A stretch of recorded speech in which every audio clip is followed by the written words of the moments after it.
This is just a super quick video about Global Event 5, Blackout, that will be dropping shortly after the 1.8.1 is released on the 12th of April. Most of the information here is based on the recent PTS, so there is the possibility that there has been a few changes implemented since. Firstly, I don't really know why it's called Blackout.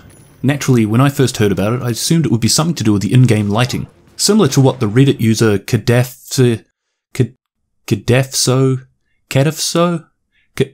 Cad posted a little while before the new patch was announced. Lights out, dark, dangerous. So for the remainder of this video, I'm going to swap out the word Blackout for Pikachu, as I feel this is a better representation.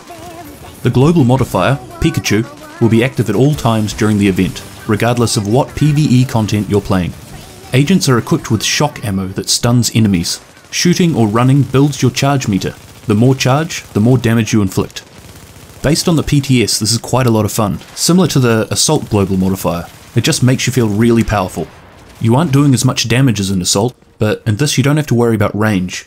I'm expecting some pretty good speed runs coming out of this event. The activity modifier, Extreme Pikachu, can only be activated when playing through the missions and content that are included in the global event playlist. Pikachu behavior. Plus, you can instantly kill enemies with overcharged melee attacks. But if you miss, or you max out your charge meter, you'll stun yourself and your allies. This basically means that you'll fill up your charge meter by running and shooting, the same as the global modifier. Except, if you keep going after your bar is full, you'll get shocked. Very similar to the way that shock ammo directive works in Underground. The electrocharged melee attacks can be pretty fun though.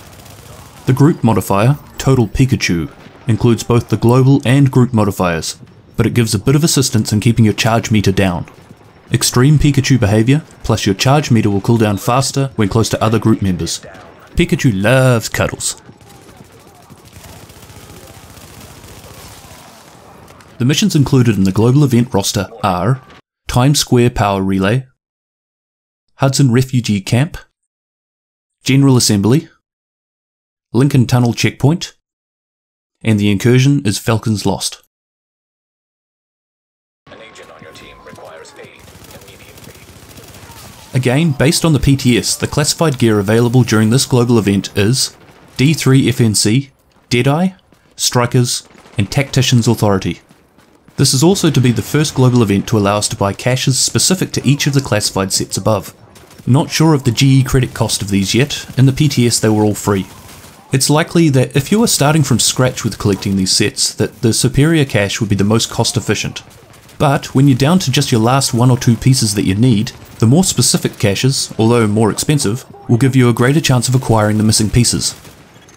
Alert. Friendly division agent is down. With the global modifier, Pikachu, just run whatever build you feel comfortable with. As long as you're running around and shooting, this modifier will only have you doing more damage. But when it comes to the activity and group modifiers, you may want to run something with a little more sustainability like Nomads or Strikers. Getting shocked will leave you vulnerable for a short period of time.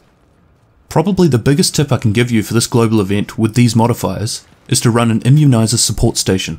While standing in the immunizer, you don't have to worry about shocking yourself when maxing out your charge meter. Plus, your teammates will be happy because every time you get shocked, they do too. This makes these modifiers a lot more bearable. Having to pulse your weapon and worry about your meter really slows things down, and very quickly takes the fun out of it. Overall, this global event is pretty fun to play through. There are a ton of new commendations too, but I'm not going to go over any of them because I'm expecting a little bit of change here. A lot were based on things like the leaderboard, of which I'm really hoping they've learnt their lesson here. Rewards based on a leaderboard will always lead to increased hacking or abuse of game mechanics. Just quickly before I go, the request I put out in the last video around getting a crew together to team up on PC was received a lot better than I was expecting. Tons of emails, comments and messages on Twitter. I haven't replied to everyone yet, but I'm getting through them. I wasn't really expecting so many people to be keen, so in order to do everyone justice, I've asked for some help from a mate, Wanderer, to set up a Discord channel for the community. I think he's pretty much done his part, he just has to run me through it. I haven't really used Discord too much, so I've got to make sure I don't just break it straight away. So if I can get some time, I really hope to be able to get a link out in the next few days.